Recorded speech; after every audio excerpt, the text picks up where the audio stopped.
তিনি এই প্রথম সন্তোষিয়া বাজারও পর বক্তব্য নামের একটা সুযোগ পানখা। আমার জীবনে এটি প্রথমবার এই এলাকায় আসলাম, বক্তব্যের একটা সুযোগ পেয়ে আমি খুব আনন্দিত। আমরা জানি যে ত্রিপুরায় এই যে উপনির্বাচন, এই উপনির্বাচন অত্যন্ত গুরুত্বপূর্ণ এবং এই উপনির্বাচনের দিকে ত্রিপুরার মানুষ চেয়ে আছেন যে আগামী বিধানসভা নির্বাচন, সেই নির্বাচনে ত্রিপুরার মানুষ কোন দিকে রায় দেবেন। ত্রিপুরার মানুষ বিগত 4 বছর ধরে বঞ্চিত, শোষিত, লাঞ্ছিত, বেকারদের জন্যই কথা বলুন। বেকারদের আশা ছিল ত্রিপুরায় পরিবর্তনের একটা সরকার এসছে এবং এই সরকার বেকারদের কর্মসংস্থান করবে। কিন্তু আমরা কি দেখেছি, ত্রিপুরা রাজ্যের বর্তমান সরকার কর্মসংস্থান তো দূরের কথা, 10,323 জনের কর্মচারীদের জীবনটা শেষ করে দিয়েছে। যারা প্রতিশ্রুতি দিয়েছিল আমাদের যে আমরা সরকার গঠন করে যুবক যুবতীদের স্মার্টফোন দেব, আজকে স্মার্টফোনের কোনো কথা নেই। যারা ভিশন ডকুমেন্টে বলেছিল এই রাজ্যের বৃদ্ধ বৃদ্ধাদের বার্ধক্য ভাতা বৃদ্ধি করে 2,000 টাকা করে দেবে, তার কোনো খবর নেই। যারা বেকারদের বলেছে মিস কল দিন চাকরি হয়ে যাবে, মিস কল তো দূরের কথা, সেই টেলিফোন নম্বরটাও নেই। এই যে পরিস্থিতি, এই পরিস্থিতি থেকে উত্তরণের জন্য তীব্রমথার একটা প্রয়াস আছে। তীব্রমথা চেষ্টা করছে রাজ্যের মানুষকে একটা বার্তা দিতে, এখানে আমরা কেউ বাঙালি না, কেউ তীব্রা না, কেউ হিন্দুস্তানি না। প্রশাসন এবং রাজ্যের সরকারের এই নির্যাতন থেকে আমাদের মুক্তি লাভ করাই এই উপনির্বাচনের মূল লক্ষ্য। আমরা জানি এই উপনির্বাচন জয়লাভের পরে গ্রেটার ত্রিপুরাল্যান্ড নাও হতে পারে, কিন্তু এই রাজ্যের সরকারকে আমরা একটা বার্তা দিতে পারবো যে যে যার অধিকার দিয়ে ত্রিপুরায় থাকবে, ত্রিপুরার প্রতিটি মানুষের মর্যাদা, তার সম্মান, তার ন্যায্য অধিকার তার হাতে আমাদের তুলে দিতে হবে। আমরা জানি এই রাজ্যে এসসি, এসটি, পদ সমস্ত জনগোষ্ঠী, আমাদের 70 বছরের ইতিহাস যদি আমরা বলি, আমরা সবচাইতে উপেক্ষিত। সুরমা বিধানসভা কেন্দ্রে পদ অংশ মানুষের সংখ্যা বেশি। সেই কথা মাথায় রেখে আমরা এবার তীব্রমথা বাবুরাম সত্তামিকে আমরা প্রার্থী করেছি এবং এই প্রার্থী মাস্টার ডিগ্রি করা একজন ছেলে, এই এলাকার জন্য কাজ করবে। সংসার প্রার্থী খাইলে না।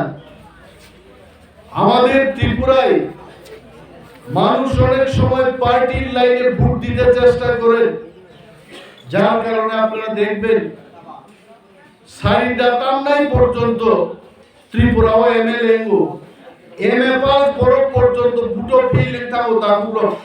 তার কারণটা কি? মানুষ পার্টির লাইনে ভোট দিয়ে ভালো ভালো ক্যান্ডিডেটদের আমরা নির্বাচনে পরাস্ত করি। কিন্তু আমি অনুরোধ করব, ত্রিপুরামথার আমাদের মূল লক্ষ্য মানুষের অধিকার মানুষের হাতে তুলে দেওয়া। সেই কারণে আমরা পরীক্ষা নিরীক্ষা করে, চিন্তা ভাবনা করে একজন সুশিক্ষিত যুবক বাবুরাম সৎনামীকে আমরা প্রার্থী দিয়েছি, যাতে করে সুরমা বিধানসভা কেন্দ্রের মানুষ যেন উপকৃত হয়। বুপুরু হিন্দুস্তানির টিকিট মাখা ত্রিপুরা আমরা দেখেছি। ত্রিপুরার জনসংখ্যার দিকে যদি আমরা চাই, আমরা দেখি 2.5 লক্ষের কাছাকাছি হিন্দুস্তানি সম্প্রদায় বড় ত্রিপুরানি বিভিন্ন আনাচে কানাচে তো এবং মো কেন্দ্র তিনি হিন্দুস্তানির করি করি হিপানো 6000 নি গবাং হিন্দুস্তানি জনসংখ্যা মুসলমান বিধানসভা কেন্দ্র তো এবং যদি চান তাহলে হিন্দুস্তানি খরচা এমএলএ শ্রামে বিধানসভা যদি বড় পাঠকি মানকায় ত্রিপুরানির সমস্ত উপেক্ষিত এসসি এসটি এর মধ্যে আমরা বার্তা দিতে পারবো, আমাদের আর মানুষ শোষণ করতে পারবে না, আমরা ত্রিপুরায় সরকার চালাবো, আমাদের অধিকার আমরা কেড়ে নেব, এই বার্তা যেন আমরা দিতে পারি। আবশ্যিক চ্যালেঞ্জের বার্তা।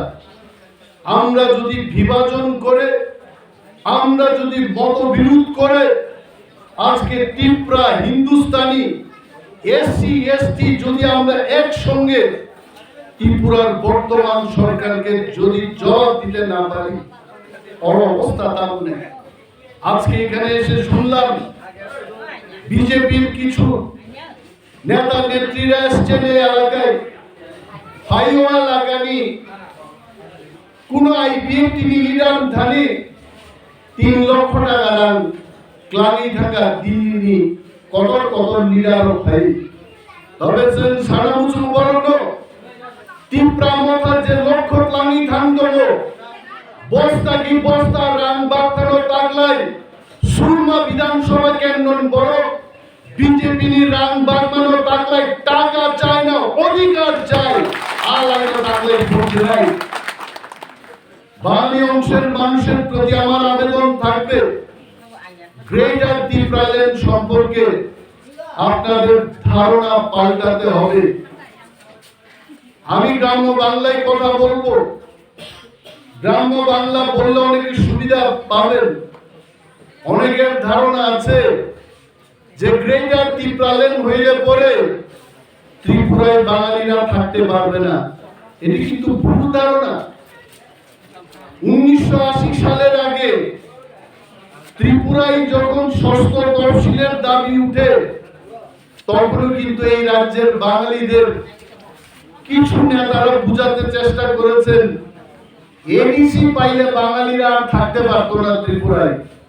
এবং সেই ভয়ে ত্রিপুরা রাজ্যে অনাকাঙ্ক্ষিত, যেটা আমরা কেউই চাই না, ত্রিপুরা রাজ্যে বিশাল একটা জাতি দাঙ্গা 80 সালে এটা হয়েছে এবং সেই জাতি দাঙ্গায় শত শত মানুষ ক্ষতিগ্রস্ত হয়েছে।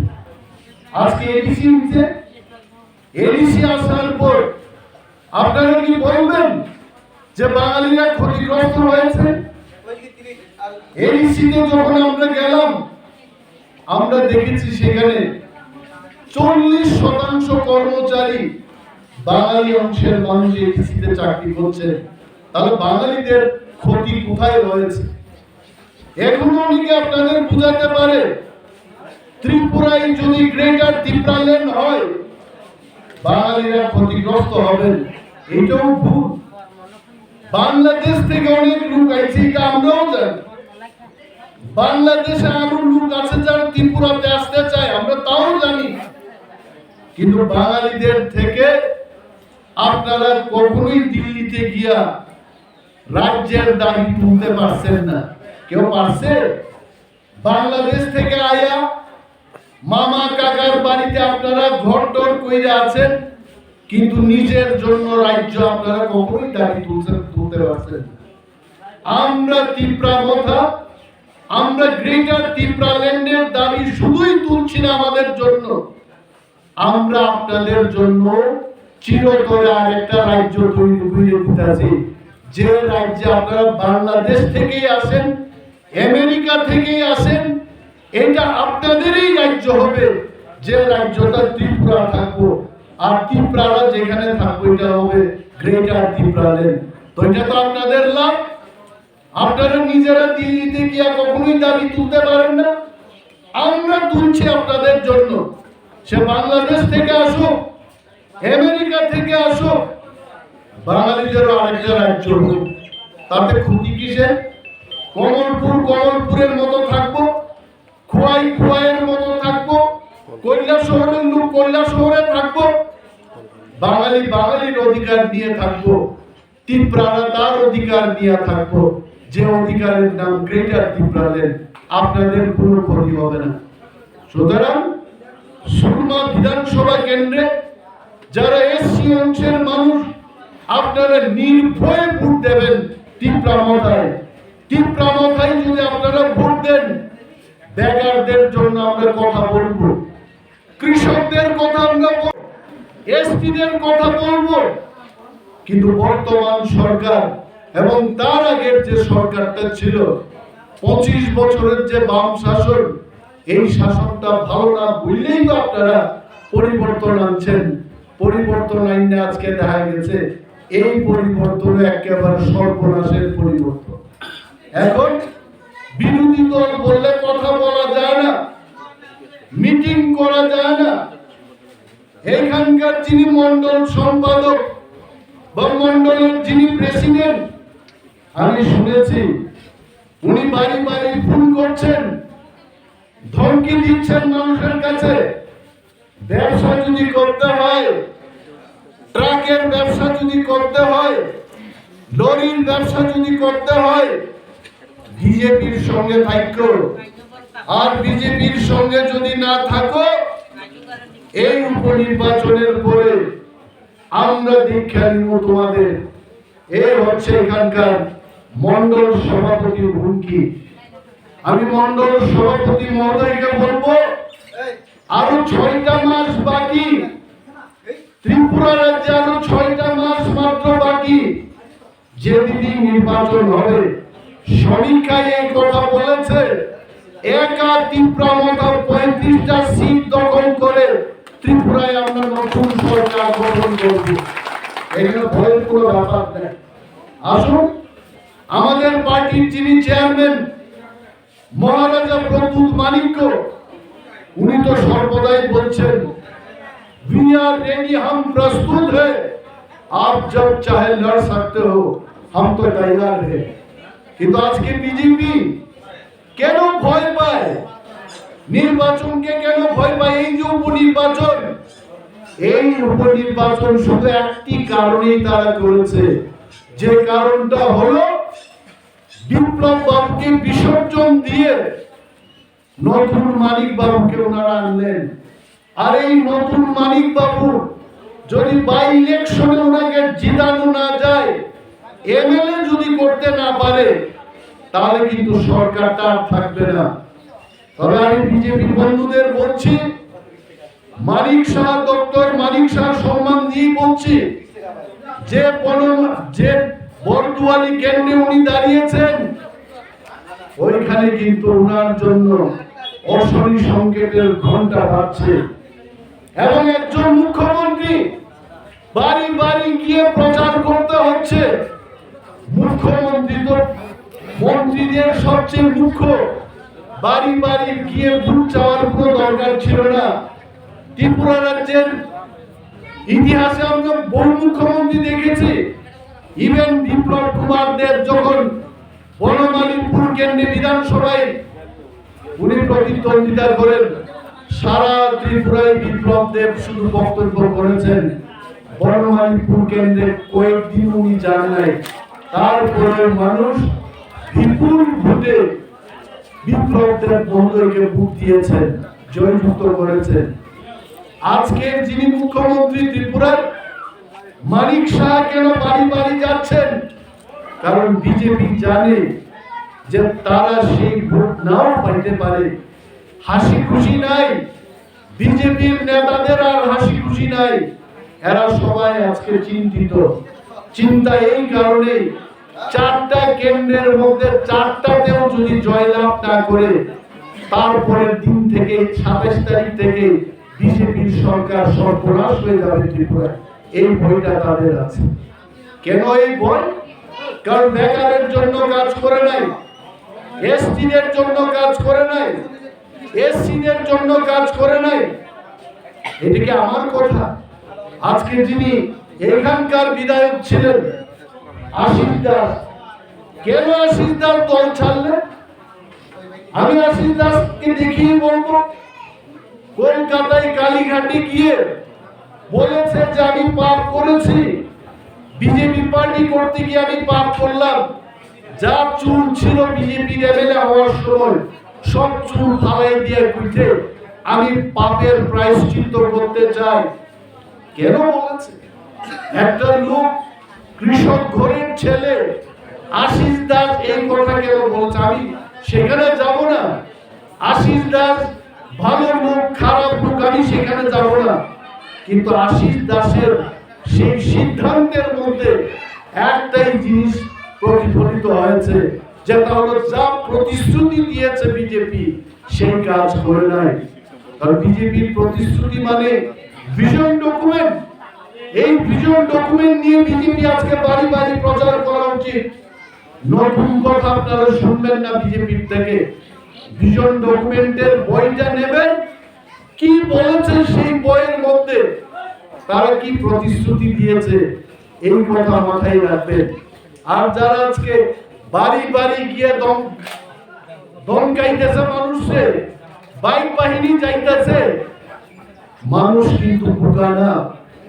আমি অনেকদিন সমীক্ষা করে বলি যে ত্রিপুরা রাজ্যে ৬০টা কেন্দ্রের মধ্যে তাদের ১ থেকে ১,৫০০ গুন্ডা সারা ত্রিপুরার মধ্যে আছে। আর এই ১,৫০০ গুন্ডা বাহিনীর বিরুদ্ধে একা ত্রিপুরা মাথায় যথেষ্ট তাদের বিরুদ্ধে লড়াই করা। আমরা কাউকে ভয় করি না, নির্ভয়ে আপনারা ত্রিপুরা মাথায় ভোট দিন। ত্রিপুরা মত আপনাদের জাস্টিস দেবে। কি বাঙালি, কি হিন্দুস্তানি, কি মুসলিম, কি মণিপুরি, কি ত্রিপুরা, আমরা সবার সাথে কাজ করব। গ্রেটার ত্রিপুরাল্যান্ড আমাদের দাবি, সাংবিধানিক দাবি। এই দাবি আমরা পেলে আপনার কোনো ক্ষতি হবে না, আমার লাভ হতে পারে, কিন্তু আপনার কোনো ক্ষতি নেই। ভয় পাবেন কেন? সুরমা বিধানসভা কেন্দ্রে যদি বাবুরাম সরনামী প্রথম ত্রিপুরা মাতার এমএলএ হয়, এইটাও ত্রিপুরা রাজ্যে আপনারা ইতিহাস সৃষ্টি করবেন। আর এই ছেলেটা এইবার ইতিহাস সৃষ্টি করতে যাচ্ছে, তাকে আপনারা দুই হাতে আশীর্বাদ করবেন। আমাদের যে চিহ্ন, এই চিহ্নটা একটু বড় কইরা প্রিন্ট কইরো, এটা বড় কইরা বাবুরাম সরনামীর চেহারার চেয়েও বড় কইরা পাইনাপেল আনারসের যে সিম্বল, এই সিম্বল, এটার মধ্যে কোনো জাতপাত নাই। আনারস সবাই খায়, হিন্দুস্তানি খায়, মুসলিম খায়, আরে গরুর মাংস হিন্দু লোক খায় না, মুসলমানরা শুয়োরের মাংস খায় না। খাওয়ার মধ্যে ভেদাভেদ থাকে, কিন্তু এমন একটা সিম্বল নিয়ে আমরা এলাম, এটা আনারস, এটা সবাই খায়। এটা হিন্দুস্তানি খায়, ত্রিপুরা খায়, মুসলিম খায়, সবাই খায়। এই সিম্বলে আপনারা ভোট দিবেন। আর বাড়ি বাড়ি যখন প্রচারে যাবেন, আমাদের এখানকার যারা কর্মী সমর্থকরা এই পাইনাপল সিম্বল নিয়ে, কারণ অনেক সময় দেখা গেছে নির্বাচনে কয় বাবুরাম সরনামীরে ভোট দিও, কোন সিম্বলে জানা নাই, দেখা গেছে গিয়া কাস্তে হাতুড়ির মধ্যে মাই যাইছে। কারা ভোট দিচ্ছেন? করো বাবুরাম, চিহ্ন কি? কাস্তে হাতুড়া শেষ।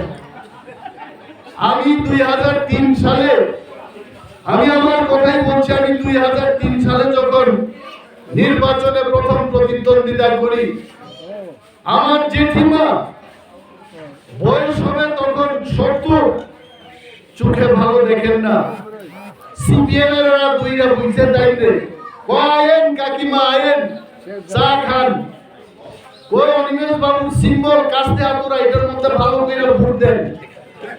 নির্বাচনের পরে, জয়লাভের পরে আমি বাড়ি গেলাম, আমি এমএলএ তখন, সবাই আলোচনা করলাম কে কারে ভোট দিছে।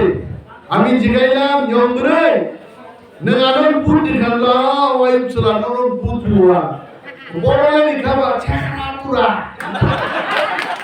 আমি তো কই আমার ইয়ন্ত্রের মতো আরো 400 জন যদি এইভাবে ভোট দিত, অনিমেষ দেবমা ভোটে ফেল করে হইতো। কারণ সেই কালে অবুর দেববর্মা মন্ত্রী ছিলেন, উনার বিরুদ্ধে আমার লিডটা ছিল মাত্র 387টা ভোট। সুতরাং এখানে আপনারা যারা কাজ করেন, আমাদের কর্মী সমর্থকরা, ওয়ারিয়ার্সরা, আমাদের যারা শুভাকাঙ্ক্ষীরা, আপনারা শিখাবেন যে বাবুরাম সত্তামিরে যদি ভোট দিতে চান, আনারস সিম্বলে ভোট দেবেন। ভোট দিবেন কোনখানে? আনারস যেখানে। এটা একটা স্লোগান তুলবেন। আর আমি আর একটা স্লোগান বলছি আপনাদের, আগে কংগ্রেসের স্লোগান দিতে শুনতাম, মা বোনেরা কইতাছে কংগ্রেস আইতাছে, আর আইছে না কংগ্রেস। এইবার কিন্তু একটা স্লোগান তুলতেছে, মা বোনেরা কইতাছে সুরমা বিধানসভা কেন্দ্রে বাবুরাম সরকারি জিততাছে। এটা আগে বাড়াতে পারবো। খুব বিজেপির ঘরে, বিজেপির দিল্লি থেকে যত নেতারা আইয়ে হোটেলে ভাত খেয়ে বলে এটা আলোচনা করে কয় হাই রে সুরমাটা হাত ছাড়াই দিতেছে। এটা কার হাতে যাইতেছে? বিজেপির হাত থেকে এটা মহারাজার হাতে আইতেছে। আপনারা দেখবেন মহারাজার হাতে সুরমা বিধানসভা কেন্দ্র বাবুরাম সরকারের মাধ্যমে আপনারা উপহার দিতে চলেছেন।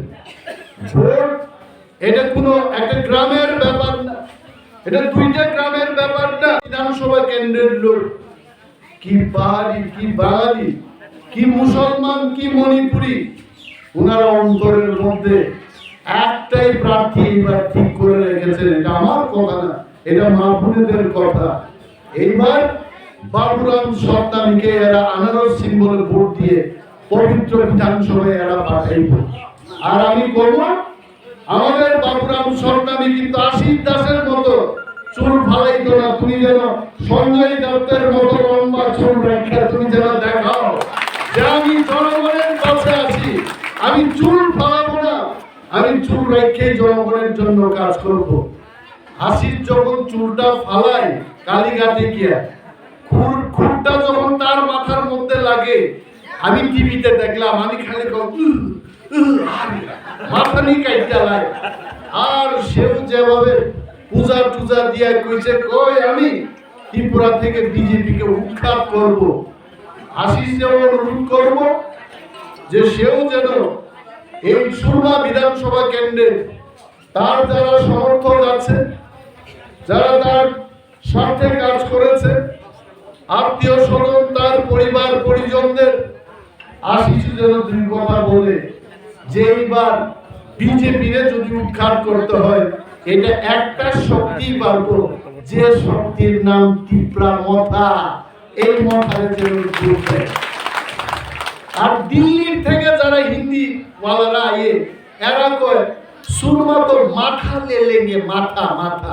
এরা মাথা কইতে পারে না, মাথা কয়, মাথা লেলেঙ্গে, সুরমা কো মাথা লে লিয়া। এটা বাস্তব।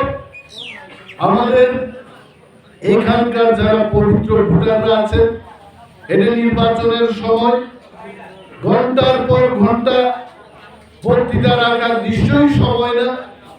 আমাদের আরো প্রোগ্রাম আছে, মহারাজা আসবেন, আমাদের আরো অন্যান্য নেতৃবৃন্দরা আসবেন। প্রোগ্রাম হচ্ছে আমাদের চারিদিকে, প্রতিদিন বুথে বুথে আমাদের কর্মীরা ভোটারদের কাছে যাচ্ছেন, এসসিদের কাছে যাচ্ছেন। আপনারা এবার আমাদের আশীর্বাদ করুন এবং আগামী দিন 2023-এ যা ত্রিপুরার বিধানসভা নির্বাচন হবে, এই সেমিফাইনাল রেজাল্টের মাধ্যমে বিজেপিকে বলুন, বিজেপি তুমি ত্রিপুরা ছাড়ো, আমরা ত্রিপুরার জনগণের অধিকার দেব, আমরা ত্রিপুরা মাথায় ক্ষমতা দেখতে চাই, বিধানসভায় আমরা ত্রিপুরা মাথায় দেখতে চাই। এই বার্তা আপনারা দিন। কারণ বিজেপির আগের মুখ্যমন্ত্রীও তো দেখছেন আপনারা, 5 বছরে মুখ্যমন্ত্রী তো চেঞ্জ করে গেছে। সেদিন মুখ্যমন্ত্রী শুধু হাত আর পিঠটা দেখলাম। এয়ারপোর্ট থেকে আগে তো মুখ্যমন্ত্রী সাহেব আগে একেবারে গাড়ি নিয়ে, একটা গাড়ি গিয়া প্লেন রে কিস দিয়ে দিত ওই বিপ্লব দে বাইতে ডাক করব আর এখন তাইনের এই কিস করা গাড়ি আর নাই আম জনতার লগে বেচারা এইভাবে দাঁড়ায় তার কোন বুদ্ধিমান লোক পিছন থেকে ফটো তুললা সাংবাদিকের কাছে দিয়ে দিচ্ছে ত্রিপুরার মুখ্যমন্ত্রী কেমনে যায় তাই তো আসলে জানেন না এই ব্যাপার যে তাই ভাবছিল একটা ইন্টারভিউতে আমি দেখলাম টিভি সাক্ষাৎকারে সাংবাদিক কইতেছে কই বিপ্লব বাবু ভাবছিলেন আরো 25 বছর ত্রিপুরায় মুখ্যমন্ত্রী থাকবো আমি করি শেষ এই কাজ কইরা হাঁস চাষ করে অক্সিজেন বাড়বো বেকাররা চাকরি নিয়ে না পানের দোকান খুলো এই কথা কয়ে 25 বছর মুখ্যমন্ত্রিত্ব করবো শেষ এই লোকটা আদৌ কিছু জানতো না এক্ষুনি গিয়ে কিন্তু টাইম টের পাইবো কারণ এতদিন তাই না মাছ মাংস রান্না কইরা এমনে পাখার বাতাস দিয়া খাওয়াইতো মুখ্যমন্ত্রী সাহেব খান এখন কেউই দিত না এখন যাইবো মশা মাছি যাইবো গিয়া বে বে বে বে করবো তাই এখন কি আগে ডেইলি সকালবেলায় মাঞ্জা দিয়া তাই বাইর দিত কই ইধার কে হুয়া বাঙালির লোক তাই বাংলা ভাষা বলতে পারে না করবে না কই তো করবে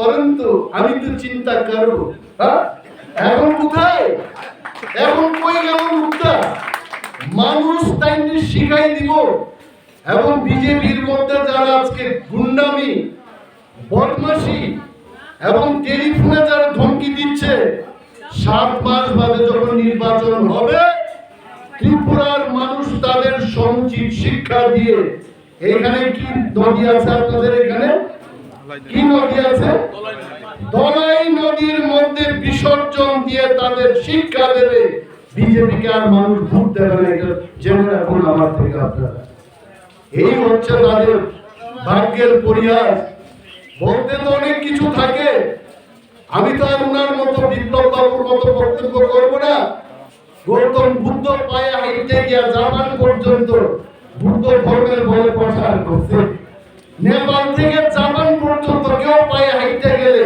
জীবন তো ফিরবনি জীবন্ত তাই কইছে গৌতম বুদ্ধ জাপান পর্যন্ত পায়ে হাইটে গিয়া বলে বুদ্ধ ধর্ম প্রচার করতে যা তার দুনিয়ার কথা কইতে কইতে বিজেপি বুঝাইছে কই এই পাগলটারে দিয়ে আর কাজ হইতো না এটার পরিবর্তন করে আসলে তো পাগল না এটা এখন যদি কেউ কেস ঠুকে আমি বলবো I just telling for jokes আমি জোকস হিসাবে এটাকে বলছি বিপ্লব বাবু পাগল না বিপ্লব বাবু খুব বুদ্ধিমান আর বিজেপি কেন এই মুখ্যমন্ত্রী সরাইছে বলেন তো আপনারা অনেকেই জানবেন কারণ বিজেপি কইব এখন বাড়ি বাড়ি আয়া আরে বুগা এটা তো যা কইরে গেছে এটা বিপ্লব যা কইরে গেছে আমরা তো চাইছিলাম বেকারদের চাকরি যেন হয় আমরা তো চাইছি এই এলাকার মানুষ যেন খেত খামারে জল পায় এটা তো এই লুটা করছে আমরা এখন নতুন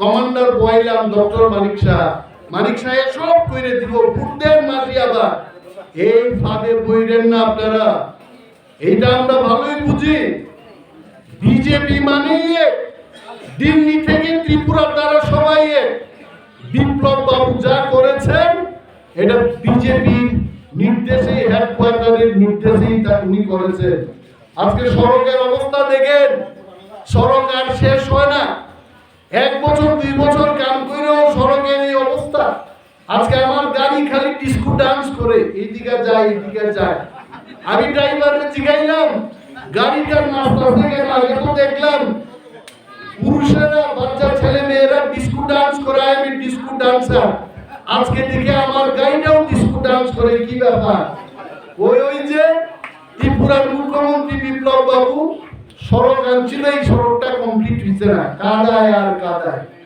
গাড়িটা ভাগ্য ভালো সাইকেলের লুঙ্গার নিচে পড়লাম না আমার ভাগ্য ভালো আজকে হ্যাঁ খালি কইলাম প্রভু আজকে বাঁচাও এই গাড়িটারে বাঁচাও আমারও বাঁচাও এই হচ্ছে তাদের উন্নয়ন আর কথাই তারা কইব খালি विकास के लिए काम कीजिए सबका साथ सबका विकास বলে আমি তো দেখলাম सबका साथ कोई सबका विकास হইছে কিছু লোকের বিকাশ হয়েছে যাদের বিড়ি খাওয়ার পয়সা ছিল না এখন এর সিগারেট ফুকে ভালো ভালো সিগারেট, আর কখনো কখনো মাতাল অবস্থায় সিগারেট ফুকলে দেখবেন মুখের মধ্যে সিগারেটের আগুন এমনি লাগিয়ে দিব।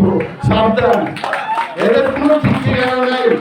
আগে তো শিগা বিড়ি খাওয়ানোর পয়সা আসতো না, এখন কিন্তু ভালো ভালো মাল খায়, আমরাও নাম জানি না।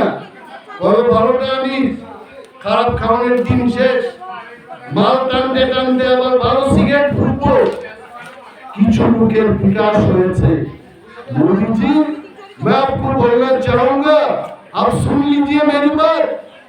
त्रिपुरा में कुछ लोगों का विकास हुआ, सबका नहीं हुआ। अरे सबका विकास ना हुआते एक बार बीजेपी সর্বনাশ হবে। আপনারা দেখতেন বিজেপির কেউ ভর্তিত না। আগরতলা শহরের মধ্যে আক্রমণ শুরু করছে তারা। এক বিজেপি কাউন্সিলর না চেয়ারম্যান মহিলার ছেলে কংগ্রেসে যোগ দিব আগাম খবর পাইছে, বাড়ি হ্যাস্ত ন্যাস্ত বাইঙ্গা চুরি শেষ ফেলিতে। কিন্তু কয়টা বাড়ি ভাঙবে আপনি? আগরতলা শহরের মধ্যে হাজার হাজার ভোটারের কয়জনের বাড়ি ভাঙবেন? ভাঙতে পারতো না। মানুষ কিন্তু জবাব দিব। এইভাবে তো আপনারা দেখছেন মা বোনেরা কইতাছে সুদীপ বর্মন জিততাছে, মা বোনেরা কইতাছে মানিক শাহ হারতাছে। এটা কেন কর? কেন কর? তো এইভাবে গুন্ডামি গুনাজকে গুন্ডামি করলে আমরাও তো করতে পারবো। এরা 50টা বাইক বাহিনী আইয়ে আমরা 1000টা বাইক বাহিনী ফালাইলে 50টার আর হদিসই পাওয়া যেত না, তাই না? কারণ ত্রিপুরা গণতান্ত্রিক একটা রাজ্য। এখানে সিপিএম বক্তৃতা দেবে, এখানে তৃণমূল কংগ্রেস বক্তৃতা দেবে, এখানে কংগ্রেস বক্তৃতা দেবে, ত্রিপুরা মতা বক্তৃতা দেবে। সবাই যার যার কথা কিন্তু গণতন্ত্র কই আজকে ত্রিপুরা রাজ্যে? গণতন্ত্র শেষ। 20 বছরের মুখ্যমন্ত্রী মানিক সরকারের বক্তৃতা দিতে দেয় না। শান্তির বাজারে মানিক বাবু গেছেন, বড় বড় ইটের চাক্কা আমি দেখলাম এই দিন। এটা যদি রসগোল্লা হইতো আপনি ক্যাচ কইরা খাইতো মানুষে। ইটের বড় বড় চাক্কা ইটে টিএসআর খালি এমনি এমনি এমনি পুরো রকম বাসায় আসছে তাইলে। এমন এমন ত্রিপুরার যে ইতিহাসে কোন সরকার অন্তত আমার জীবনকালে আমি দেখি নাই যে মুখ্যমন্ত্রী সর্বমোট ত্রিপুরায় 20 বছর মুখ্যমন্ত্রী ছিলেন, যার হুকুমে কতজনের চাকরি হয়েছে। এই যে টিএসআর গার্ড দেয়, পুলিশ গার্ড দেয়, এরাও তো উনারা হলে অনেকেরই চাকরি। এই লোকটাকে এরা বক্তৃতা দিতে দিল না। আরে মানিক বাবুর বিরুদ্ধে তো আমিও বক্তৃতা করি, তাই তো সর্বনাশ করছে অনেক যুবকের জীবন। এই কারণেই তো বন্ধু বিজেপি তোমারে আনলাম, আর তুমিও যাই আছে এটা এমন একটা বাহাদুরি দেখাইছো। হ্যাঁ, আমার ঘরের এটার মধ্যে ড্রজার আইনা তুমি বাইঙ্গা লাইছো আমার ঘর। হ্যাঁ, কোন পার্টি অফিস থাকতে দিছে না, বিরোধীর সমস্ত পার্টি অফিসাররা বাইঙ্গা লাইছে। কোন বিচার নাই। মানুষ কই দেব? বিচার যদি পাইতে হয় আসল পার্টি আসল সরকার আনতে চেষ্টা করবে, এবং সেই সরকার সেই অধিকার সেই গণতন্ত্র ফিরিয়ে দিতে পারে একমাত্র ত্রিপুরা মাথা। ত্রিপুরা মাথায় আপনারা ভোট দেন, ত্রিপুরা মাথায় কাজ করুন। আমরা কি ওষুধ বিক্রি করতে আইছি এখানে? ওই যে আগে বাজার আইতো মলম মলম 5 টাকার মলম, গলা ব্যথা গার ব্যথা পা ব্যথা, আপনারা মুক্তি দেন। আর মুক্তি দেওয়ার প্রথম বার্তা এই বাই ইলেকশন দিয়ে যেন যায়। আপনারা তো ভাগ্যবান, সুরমা কেন্দ্র যদি ত্রিপুরা মাথা জয়লাভ করে ত্রিপুরার মানুষের কাছে একটা বার্তা যাবে যে আগামী দিন ত্রিপুরায় ত্রিপুরা মাথার ক্ষমতায় আসলে অবশ্যই আমাদের অধিকার ফিরে পাবো। এই বার্তা মানুষের কাছে যায়। আমি বিশেষ কিছু আর বক্তব্য করছি না। আমাদের প্রার্থীও ওনার দুই একটা কথা বলবেন। আপনাদের জন্য এই ছেলেটা কাজ করবে, এটা আমাদের আশা আছে। আমরাও থাকবো তার সাথে, আমরাও বলবো তার যদি ভুল ত্রুটি হয় তখন আমরা তার ভুল ত্রুটিকে সংশোধন করিয়ে আমরা কাজ করাবো। কিন্তু বিপ্লব দেবের মতো সে 4 বছর হাঁস পালন করো, মুরগি পালো, পানের দোকান খোলো, এই কথা বলতে আমরা কখনোই তার কইতাম না। ভালো বুদ্ধি দেব, পরামর্শ দেব, মানুষের জন্য, এই এলাকার জন্য সে কাজ করবে। তাকে আপনারা আনারস সিম্বলে ভোট দিয়ে বিপুল ভোটে জয়যুক্ত করুন, এই অনুরোধ রেখে আমি আমার বক্তব্য শেষ করছি। যত বেলায় বেলায়